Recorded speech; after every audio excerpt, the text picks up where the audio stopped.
Welcome to Fashion Really, a podcast for people who love fashion but hate what it does to life on our planet, and who like a bit of gossip on what's been going on in fashion and culture lately, and how it's impacting people, animals, and the planet. I'm Joshua. This is Emma. Emma, how are you?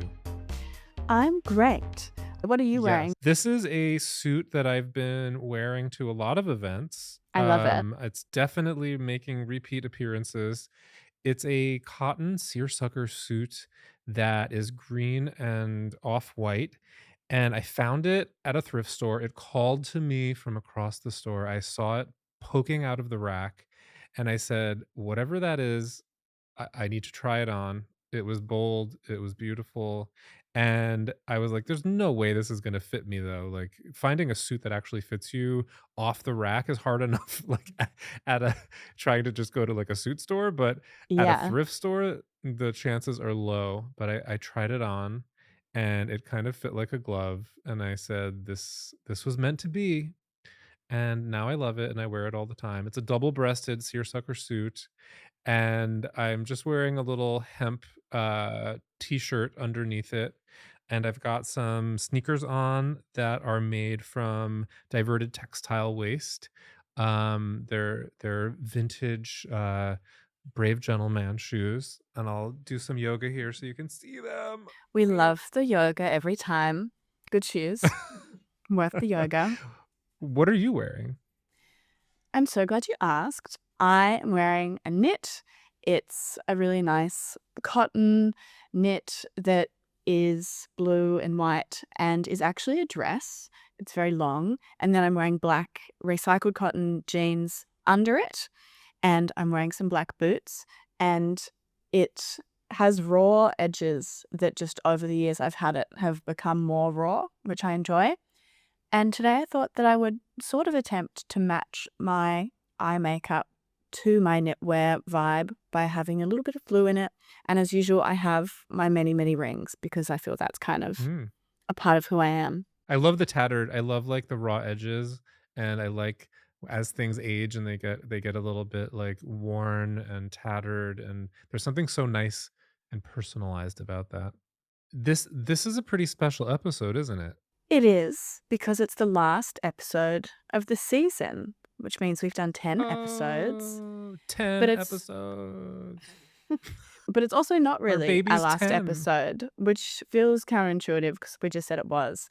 But you're gonna have a little Oh, bonus episode after the final proper episode of today, which will be an interview with Sammy Oteng from the Orr Foundation talking about waste colonialism. So we won't get ahead of mm. ourselves and talk about that today. We're gonna deep dive into fashion news, greenwashing, all the normal things.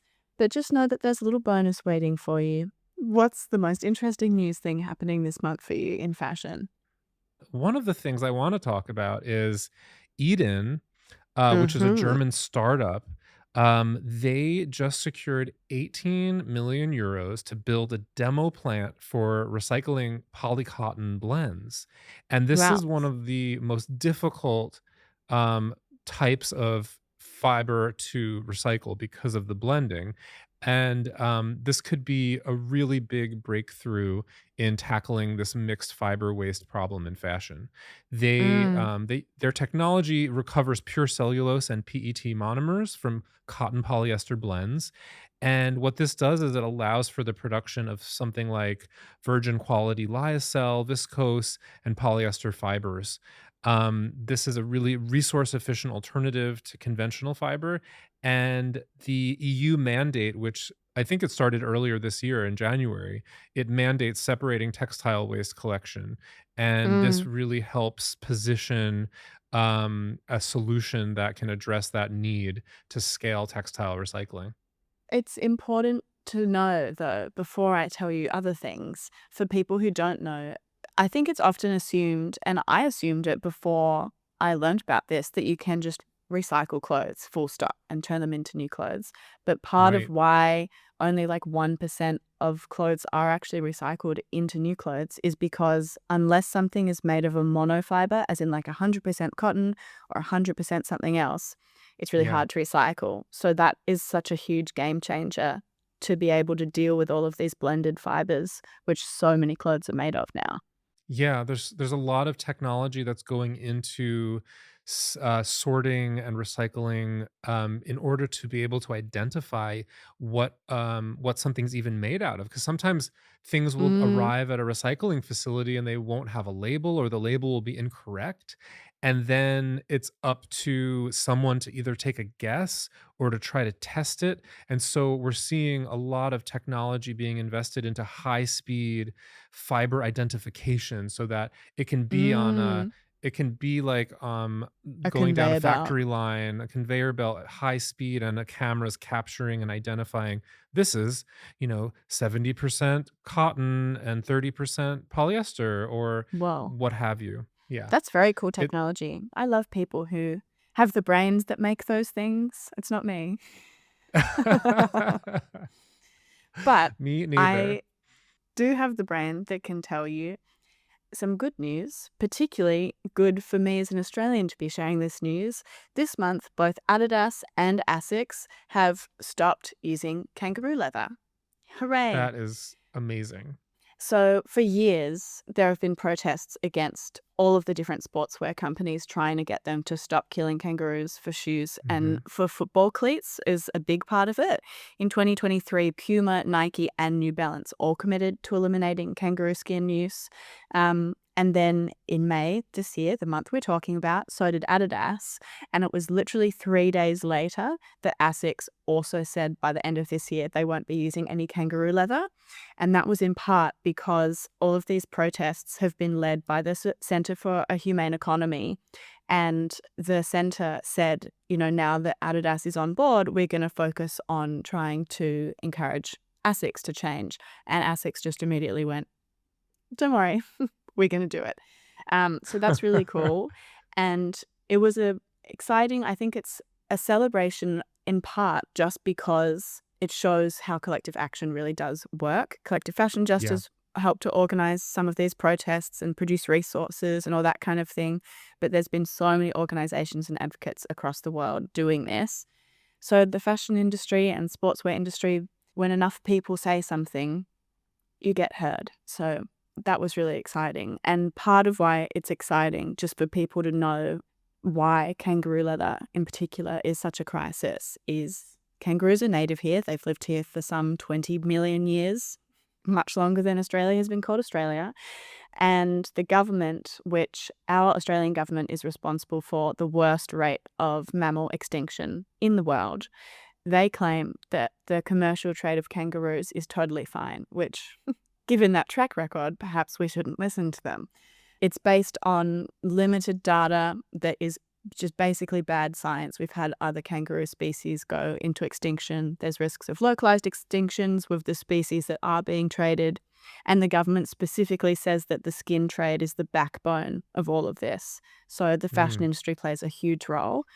So that's super exciting. And I feel good about it. I'm curious, like, why did they think that kangaroo leather specifically was the ideal material for something like Mm. soccer or football cleats? Like, what was the rationale that they would use? Did they think Kangaroos have thinner skin as compared to cows, and so it is more flexible and malleable and lightweight, which I guess for sports can be useful. It's also used for gloves for that reason quite often, similar to how Mm, like really young lamb's skin is used. But mm, Adidas is increasingly looking at recycled synthetic alternatives as well as biomaterials, which are mhm. obviously both much better. For sure. I always assumed that kangaroos were celebrated and cherished, in Mm. Australia, and I know to some extent they are, but then there's this, like, underbelly, there's this dark side where, things like this are happening, and people are often shocked when they find out, or they They're on our yeah. coat of arms. They're our, like, national tourism ambassador is Ruby Roo, who is a kangaroo called Ruby, and yet here we are. We love to Hmm, kill them as well, apparently. Even after bushfires recently, in the state that I live, there were terrible bushfires, and then they still permitted kangaroo shooting in the area where the population was just trying to survive, having dealt with this yeah. massive bushfire. So crazy times, but also Well very good well, times in sportswear land. yes. big thanks to Adidas and Asics for doing that, and thanks to Puma and Nike and New Balance for having already done that in 2023. That was such an example of our accents. I think we didn't say a single brand name the same way. I said Adidas, I didn't say Adidas. I was tempted to say Adidas and Asics and, It's good. It brings a bit of color. tomato. Yeah. Potato, potato. What else is new? Mhm. Other exciting news in the world of fashion and sustainability. It was Vogue Business that did a little test using AI to see if AI could be useful in helping consumers shop more sustainably. They test drove this new AI tool, and what they found is that these tools often repeat vague brand claims without vetting them. That's So unsurprising, if I guess. right, if there's greenwashing out there, the AI can't really distinguish between what's legitimate, like sustainability and ethics information, and what is marketing claims and greenwashing. And so the experiment revealed that AIs like ChatGPT it struggle to provide reliable recommendations for responsibly made clothing. So instead, it often suggested brands that have a misleading, a vague definition of something Mm, sustainable. So if somebody was like, "Oh, help me," Microsoft Copilot or ChatGPT, help me find. I want to go shopping for like a sustainable T-shirt. There's no guarantee that it's going to be any more valuable than marketing language, and mm. so AI, at least now, lacks the ability to critically assess whether a brand's claims are truly ethical. That doesn't surprise me given the amount of gaffes and issues we've seen where AI is saying things like, "Oh, yes, it's fine for you to eat plastic." Like, have you seen those examples of just super weird things coming off because Yeah. it gets confused? They call it So, hallucinating, right? When AI just like makes where it could very convincingly or very like eloquently or poetically just like makes shit up. yeah. Yeah, and there's a lot of really amazing and powerful uses for AI within the context of sustainable fashion. Some of the technology we were talking about before with high speed identifying fiber types, like that's going to Mm, rely on AI. I don't want to mm. be I don't want to position us as like some sort of luddites. Like we understand that AI has really powerful outcomes and can be really enormous when it comes to solving some of these problems, but we have to be cautious and we have to be real about what the limitations are, and that we can't just rely on it without double checking, without fact checking. Yeah. What Um, else have you been reading about in the news? my news piece is gonna start with a little bit of a story, if you'll humor Oh, me through my I story. will. Last year in Copenhagen, I met someone from Vitro Labs. Vitro Labs makes lab-grown leather, and I met them at the Mhm. Global Fashion Summit at a side event. We got along, so I said, "Hey, later before this other side event, bring me some of the lab-grown leather. I'd love to see it and touch it." Ooh. So we ended up sitting in King's Garden eating a vegan hot dog, very me, while looking at the lab-grown leather sitting in the sunshine before this What did event. it feel like? So one very leathery, unsurprisingly, and then one was like in plastic, in the liquid of like just the collagen skin that they had grown Mhm. before it had been tanned to show what it looks like, which that felt crazy. He also brought like a hunk Wow. of dried cow skin from a cow who had actually lived Yeah. to give the Oh. contrast. That smelled awful. But it was Oh. fascinating and amazing to see that, like, wow, this is actually skin that someone has grown. And it's really exciting because, all of the industry's arguments about not wanting to move beyond animal drive leather because it has these qualities, they all just disappear because it's like this Mhm. is animal drive leather, but it's Yeah. grown from non invasively selected cells. Like, you can get the dead skin in a cow's ear, and then that's it. And that works for ages and ages. All of the emissions, the killing, the land use, blah, blah, blah, all gone. So, Kering has previously funded Vitro Labs, but movement has been really slow, which is not surprising because it's such a new technology. But Yes. very excitingly, Faircraft, which is like a biotech company, they have acquired vitro labs, and they've promised to be able to commercialize the technology much more quickly. They're bringing 30 of their existing patents to the table to help strengthen it. And that means that within 2 years, they are hoping that they'll be able to launch a full scale production plant for lab grown skin, which would be absolutely phenomenal, game Oh my changing. gosh. Wow. That would be I've been writing about the idea of lab grown leather probably since 2010 when I Mm, first heard about it. And I remember at that time there were these very optimistic projections that within 5 years all animal skin leather would be replaced by lab grown leather. And wouldn't so, that have been we nice? are we are now we are now 15 years, beyond when that article was written. But I've seen a lot of iterations, and I've touched some of like the collagen based lab grown skins. I actually tried to have it tattooed. I had an innovator visit my store Mm, when I had Brave Gentleman in Brooklyn, and they brought a swatch of this collagen based lab grown leather, and we brought it to the tattoo shop across the street, and we tried to that's have it so good. tattooed. The ink didn't It didn't stay, but work? Oh, because no. when the event that we went to after this little park moment was for Myco so mycelium leather, and they had a tattoo Oh, artist yeah. there making an artwork, which was cool. So Oh, that's awesome.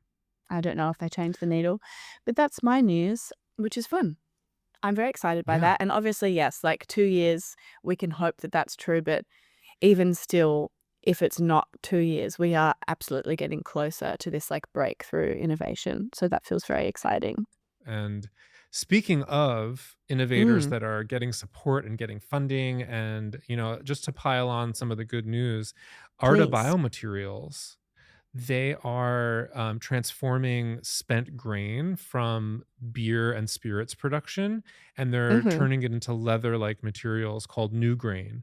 And this, similarly to the others, it avoids the need for animal or plastic inputs. And they got and a quarter $250,000 in new funding, and they want to scale production that is kind of a launch pad from where their prototypes were. They're doing a handbag with Bean in London, and they're doing accessories for using grain waste from Heineken's Beaverton Brewery. Full commercial rollout is planned for 2026. And Oh, this soon. new facility, yeah, this new facility in London is going to underpin that rollout. Do you have other news to share, or should we? I've got one more little thing, Oh, and tell me. it's also about wildlife and fashion again, because in more wildlife related news, Australian Fashion Week is now wildlife free. And we're very Ah, happy about that. I helped to write the policy with the Australian Fashion Council's CEO. So shout out to Jana. that's Um, amazing. it's really great, and it gets more great.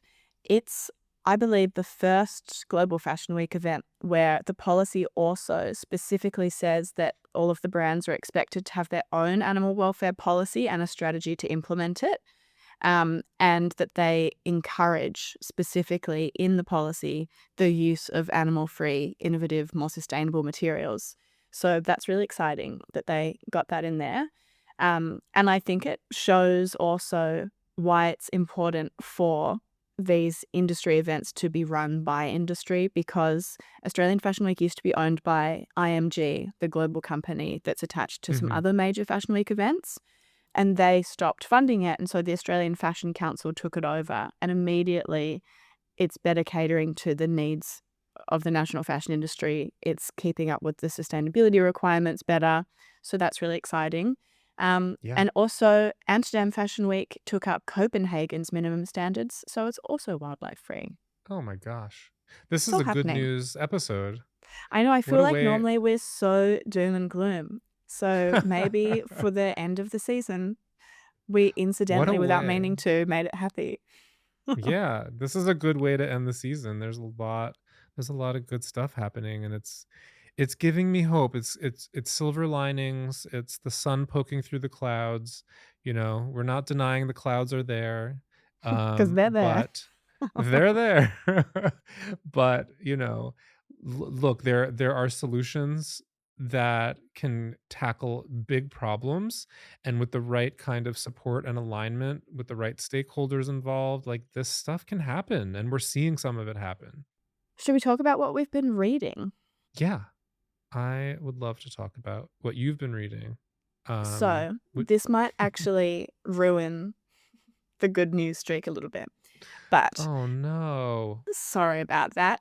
Outside of my reading little cult books and things that are more for fun, I, on the fashion side of things, did a review reading a lot of articles from the business of fashion, mostly all written by Sarah Kent, all about the Italian luxury fashion industry and the ongoing dramas about sweatshops and forced labor, exploitative labor by luxury brands. And I wanted to read back through some of these articles because there was new ones in the last few weeks saying that Italian luxury fashion brands continue to be tied to sweatshop scandals, but they're only getting a slap on the wrist for it. So I think in one of the really early episodes of this season, talked about how Dior had been embroiled in an investigation that meant it was placed under a judicial administration for a year because of how Yeah. seriously the issue was being taken. They were tied to brands, to subcontractors that were exploiting workers. They weren't being paid very much. There were people who had illegally immigrated and so didn't have proper documents to work, which makes them much easier to exploit. Fast forward now, and the Italian Competition Authority has closed their investigation. And Oh, they found that the brand didn't mislead consumers about working conditions, even though Dior does have things on their website about ensuring fair working conditions. So that's kind of interesting. Um, what? but Dior said that their involvement in the labor exploitation was as a result of like isolated glitches in their otherwise robust system, and they've fixed them. That's the promise. And so, because of that, they pretty much kind of got off scot-free. And then, right around the same time, Valentino has now faced Milan's court because they also have been tied to suppliers exploiting workers. And so, I think that this shows like we can't just keep letting brands get away with it. Otherwise, they're going to keep on having these issues. Like one is out and now one is new in the court. Yeah. And Italian Consumer Group said that the decision to let Dior off was absurd. And I agree. You know, like these are brands run by some of the richest people in the world. So if there's no repercussion for mass exploitation of working people, things will just keep going. It's strange that the Italian Competition Authority was only looking at like, did they mislead consumers in terms of how they spoke about their labor versus the reality? It's like, but also just like, surely there's serious punishment for having For had the that labor abuse and supply exploitation chain. itself, yeah. Yes.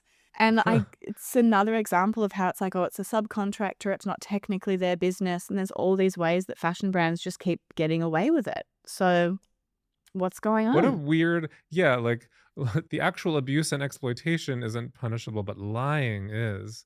Like, so Mm-mm-mm. there's some real clear, like, moral, continuity there.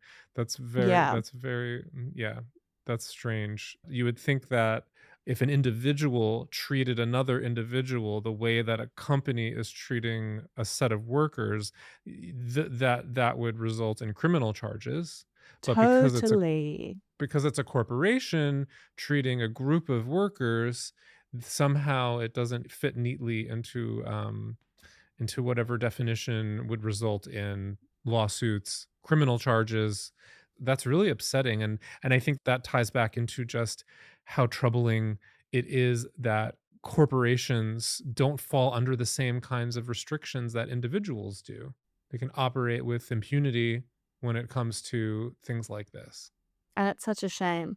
There is some very minor good news to slightly balance this, which is that Italian legal and political authorities, trade unions, and parts of the fashion industry have signed an action plan to try to have a database of brand suppliers and their workforce to help better uncover abuse.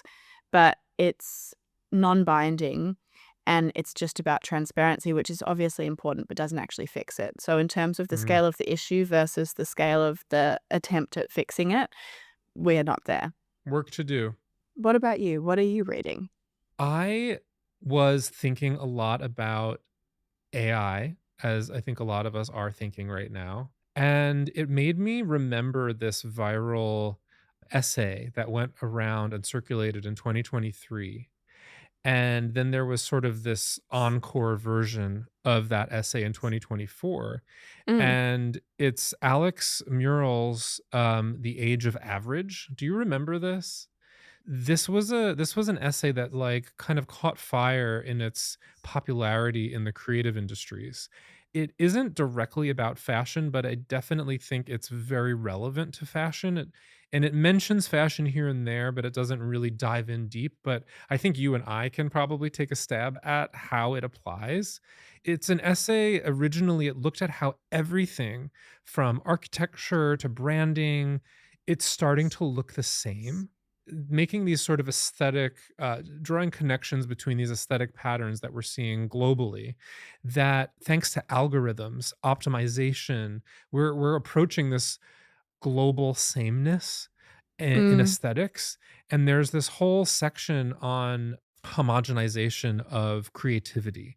And so now in 2025, in the age of AI, it's even more relevant how these algorithms are creating sameness in creative industries. Why it stuck with me is because it made me kind of feel like we're losing style, we're losing individuality, we're losing personal expression, and that there is a tie-in to sustainability and ethics, and I'll get to that in a minute. But it made me think about how things like fast fashion and trend chasing algorithms, they flatten individuality, and Yeah. AI is accelerating this. It's accelerating sameness.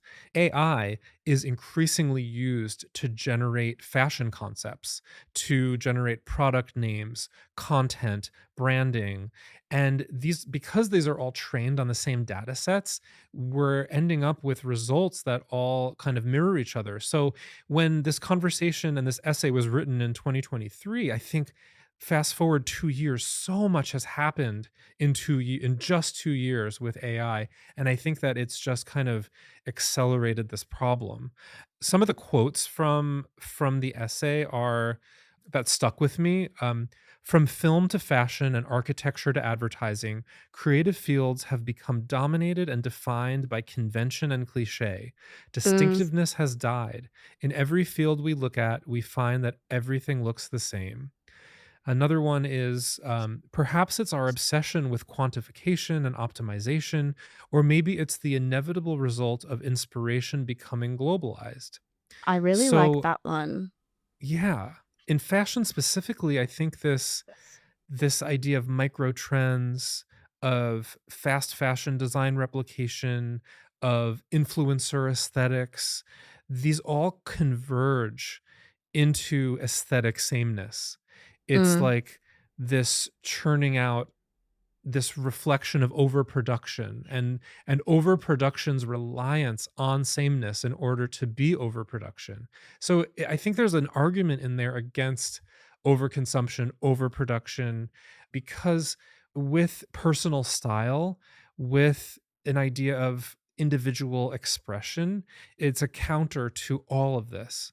I think that the sustainability takeaway here is that if we are to break out of what this sameness is, this averageness, it's beyond just aesthetic. It's about resisting the economic logic itself, the economic logic that brings us to homogenized production, overproduction, this sameness, the disposability of sameness. It's so easy to justify disposing something when it isn't personalized, it isn't meaningful.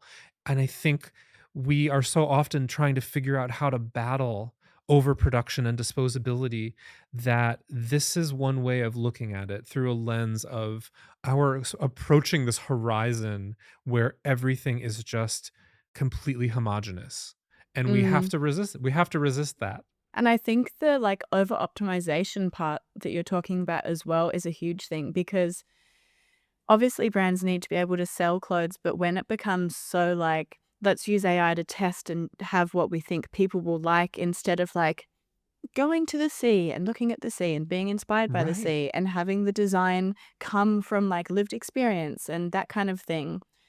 we lose the creativity if we're just in this feedback loop of like, we think this will sell because we've seen this before because everyone else is doing it, so we need to do it, and then nothing is Yeah. interesting, like you're saying. Um, and the sameness thing is sort of the same as remember like a few years ago, and all of the luxury brands changed their logos to be super like sans serif simple fonts, Uh-huh. and it was Yep. just like, oh no, all of the heritage has just died. The author writes about that actually, about how logos just have become homogenous, and how interiors have become homogenous, and how furniture has become homogenous. If you look at it from like a supply chain standpoint, it's an attempt to de-risk the Mm, supply chain. It's an attempt to be safe. And if you're operating from a place of fear, especially in the creative industries, you like you said, who's gonna go look out across, a beautiful landscape and be inspired to make something?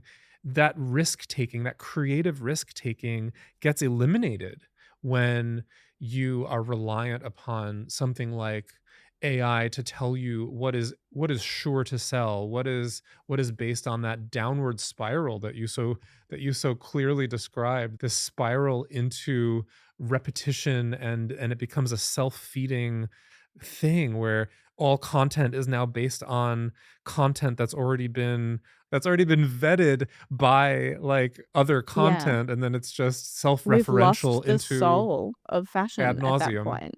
Yeah, Yeah. because it's like, So there's no human touch anymore, and that's what I was saying earlier, like, AI is so important in terms of technology, sustainability solutions, but, like, we have to be so careful it doesn't rip away the most human part of ourself of yeah. creativity. The things that humans respond to, that where we find beauty, where we find intrigue, where we find desire, it's not always you can't always calculate it or predict it. And I think that there's something elusive and esoteric that just cannot be engineered. And we need to Mm. hang on to that. It's our favorite time now. Greenwashing. Shall we talk about it? Greenwashing. We Greenwashing in the shall. green suit. Love it. Mine is a little bit of a deep dive into what some might describe a TikTok drama, but it's gone well Oh. beyond TikTok. I didn't even hear about it on TikTok, but it's begun there. So basically, there's a brand called Odd Muse. Odd Muse is a brand that has almost 1 million followers on Instagram alone, way more on other platforms. It calls itself a British luxury fashion brand. It's not luxury, like, the dresses sell for between 120 to £250, but it's trying to be more, like, elevated. The Mhm. founder is a Forbes 30 under 30 listed woman. She has her own very large following that she built by, like, building the brand in public, letting people come behind the scenes on what it's like to be a founder. But recently, a few TikTok accounts, including one called Please Don't Buy That, which I like that kind of de-influencing name already. Um, she focuses a lot on greenwashing. She has about 120,000 followers and put a bit of heat on the brand because they were calling Mm. themselves a slow fashion brand. They were saying that they were using sustainable materials or that kind of thing. And a lot of those sustainability claims have actually been removed from the Odd Muse website now, but the brand still hasn't actually acknowledged any wrongdoing. So the brand responded to what turned into a massive amount of backlash on TikTok, Oh. saying that they're not fast fashion and people are confused about what fast fashion actually means. That's their quote. And I would agree that people are confused by what fast fashion is, but I think that unfortunately the brand itself may be a part of being confused. Fast fashion is Mm. not just Shein, it's every brand that brings out new looks really frequently, and this brand is Yep. producing like 300,000 units a month, and that pushes trends and constant consumption, that's not paying living wages, that's using cheap materials. Like, there's a lot of things that make fast fashion, not just, is it from Temu? Right. Um, Another part of how this came up was a lot of the discussion was pretty much everything that the company sells is made from polyester, which Mm. is, as we know, fossil fuels, and this is virgin Yes. polyester. And they have been calling their polyester high grade polyester, and people were like, well, What? what does that Why? mean? Well, the polyester that a fast fashion brand uses is different from the polyester that a brand like Dior uses. And it's absolutely true that luxury fashion brands use synthetics, but that's not a justification for it. It just shows that the problem is widespread. People have commented in response to that saying, that they've had loose threads, that the dyes from the material have come off on their body while wearing it, all kinds of like really Oh, serious that problems. sounds great. Oh god. I know. And then another TikToker actually found what they think was Odd Muse's suppliers via a site like Alibaba, and the supplier is selling each unit for like $38 per unit, which means Odd Muse is having a 300% markup, but they have no public supplier list, no information on what they're paying their workers, no information on certifications that the materials might have, anything like that. But they're still expecting people to be like, no, but we are slow fashion. We're not fast fashion. This is really responsible. And the Oh last thing I'll say on no. this, there's been a lot of comments from other young women saying that this discourse is anti-feminist and like you're trying to take down a woman founder. And I think that those conversations are like permitting greenwashing. Women can greenwash as well. We Yeah. unfortunately are not perfect.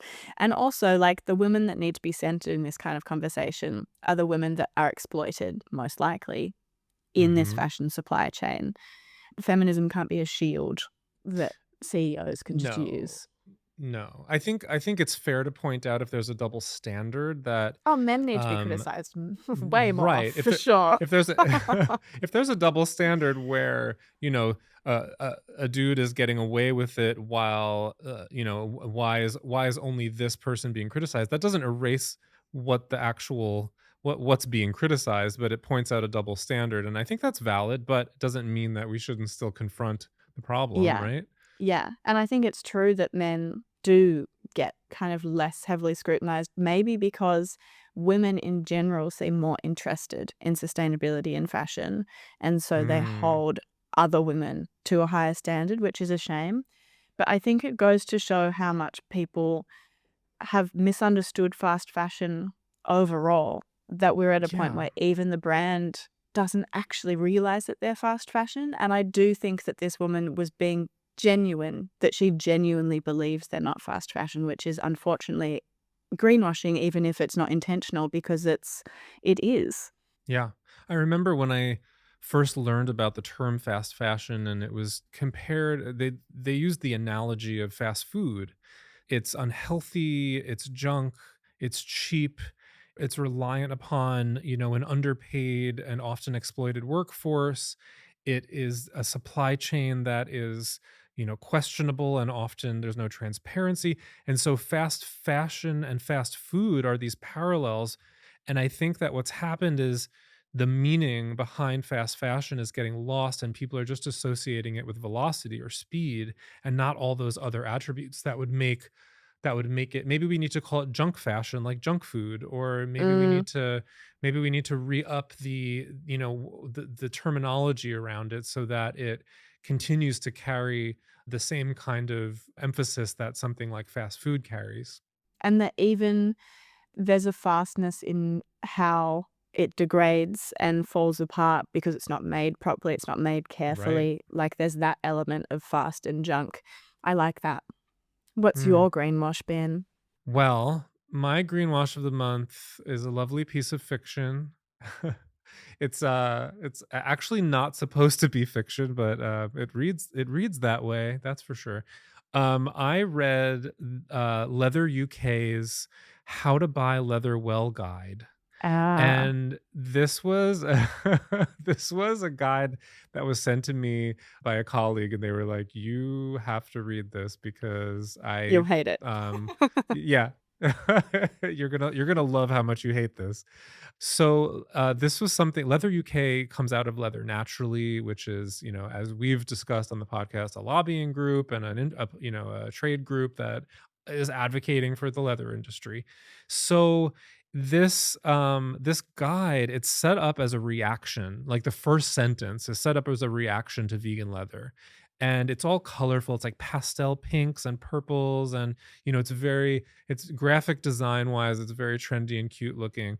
But it just sets itself up as this counter to vegan leather, which I think at this point is a little bit outdated. Like this idea of like, oh, vegan leather is just plastic and real leather is natural. And we've heard this before.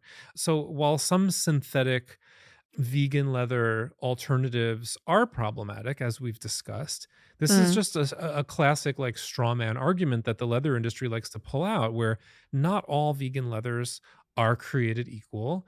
And there are many innovations, some of which we discussed today, and many of which we've discussed across the season, that are plastic free and cruelty free and innovative and offer all sorts of performance and sustainability attributes. So I mm, don't think there's any denying that there are certainly like PVC quote unquote leather is a problem. Like mm. absolutely. But But let's don't let's distract from not your own problems just by being like, "Hey, but right. look over there." Exactly, exactly. So it completely centers this real versus plastic binary that we see so often. There are zero citations in the entire piece. You look through this That's report and it's crazy. not yeah, it's a I mean or guide rather. They don't claim it's a report, they claim it's a guide. But you look through this guide and there are zero citations, there's no data, there's no research, there's no LCAs referenced.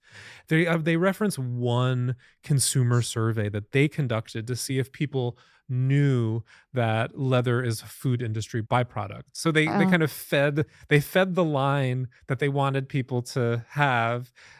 So it completely ignores all of the innovation that's happening and some of the worst quotes from the guide. Get ready. please, I'm Um, ready.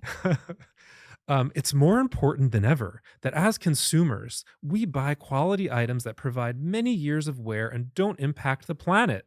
Leather does exactly this, making it a responsible choice. Leather doesn't impact the planet, full stop. No. Like, hello, everything impacts the planet. There's nothing that doesn't impact the planet. Like, what are you talking about?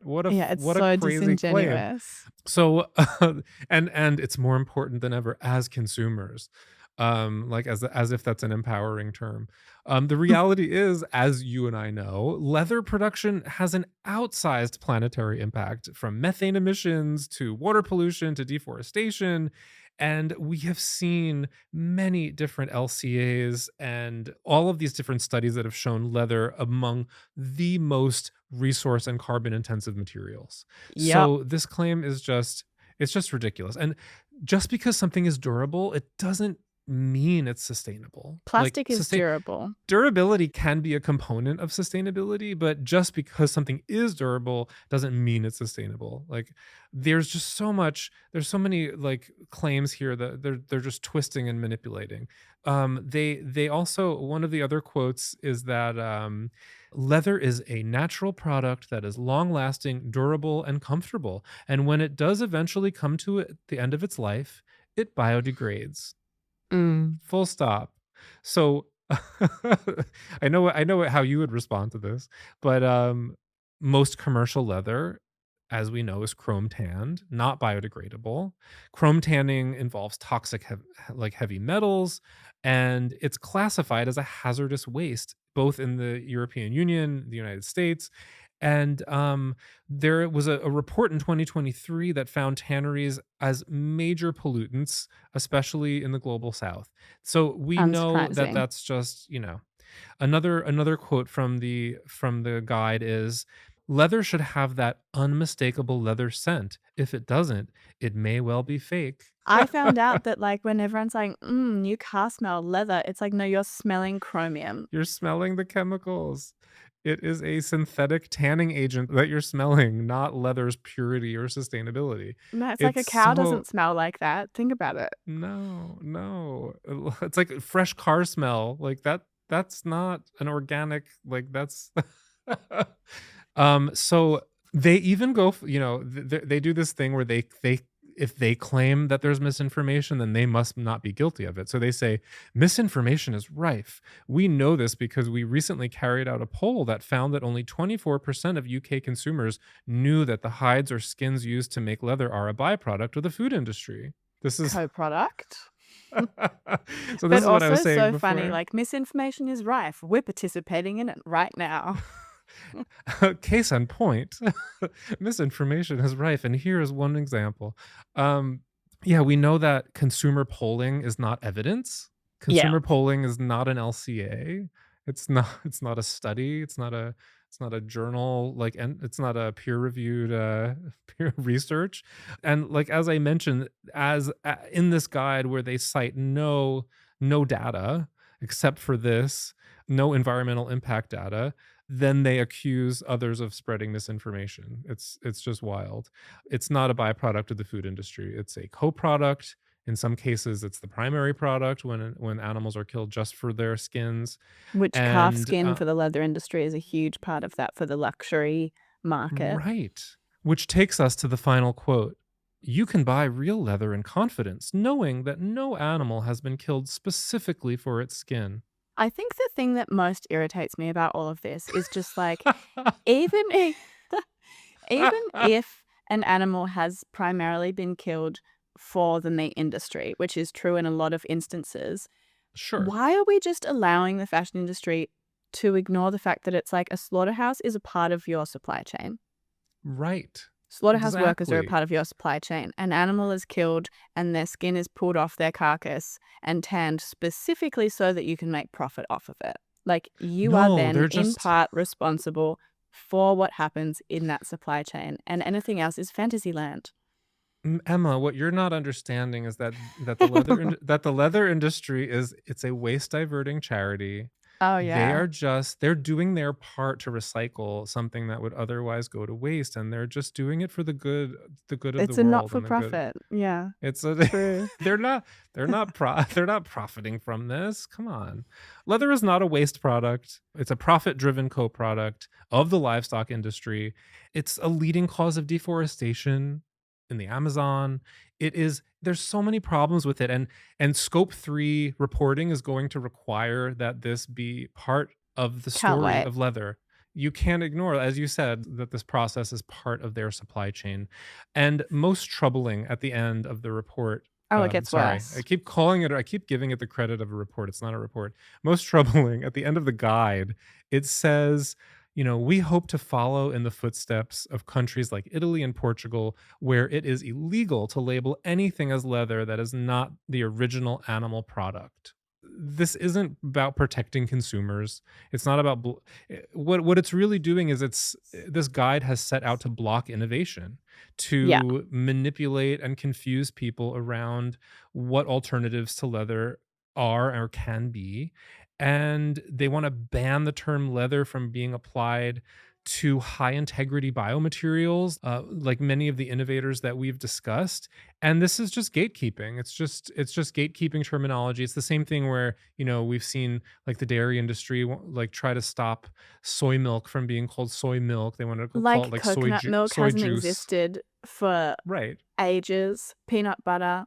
Like, there's so Right. many examples where, like, this is ridiculous to me also because language is literally made up. So we can Yeah. choose to change what it means whenever. And if leather changes because we decide to make it from different things, great. Same with like the Yeah. meat industry saying only we can use the word hamburger or we can only use the word hot dog. It's like, oh, because hot dog is like a hot canine. Like, it's Right. all silly anyway. Right. So let's It just call it whatever is. we want. Well, I look forward to the leather industry going after the fruit leather industry. So we'll have to wait and see how they take on delicious strawberry and apple fruit roll-ups. Or we go, yeah, we should. I agree actually. It should be that we protect consumers by making things have specific labels. Let's just Hmm. say it's chemically processed cow skin, Yeah. and that's what they have to call it. And then Mirum has to say that it is natural rubber combined with natural blah blah blah, mycelium. Agricultural waste Like, and let's just say what it minerals. is. Yeah. Fine. That's great. Yeah, See how let's be that goes. straightforward. Get out your ingredients list. Like you're subject to that too. Yeah. All right. Sorry that I got angry. Ah. This brings us to the end of our season. Thank you all for listening along this entire season. We appreciate your support and your feedback, and we look forward to seeing you on the other side. Not like the other side, Ta-ta. like we've died, but like the other side of the season. Correct. Good clarification, Joshua. Really important. This podcast was recorded on land politically designated as New York City, which is the unceded homeland of the Lenape or the Lenapehoking. This podcast was recorded on the land of the Wurundjeri Woiwurrung and Bunurong Boonwurrung people of the Kulin Nation in Naarm, also now known as Melbourne in Australia. This land was never ceded. Sovereignty was never ceded. And we acknowledge that the fashion industry has a massive exploitative and destructive impact on Indigenous people, as well as their land and the animals that they coexist with. We have a lot to learn from them in how the fashion industry can operate far better and more kindly and respectfully in the future.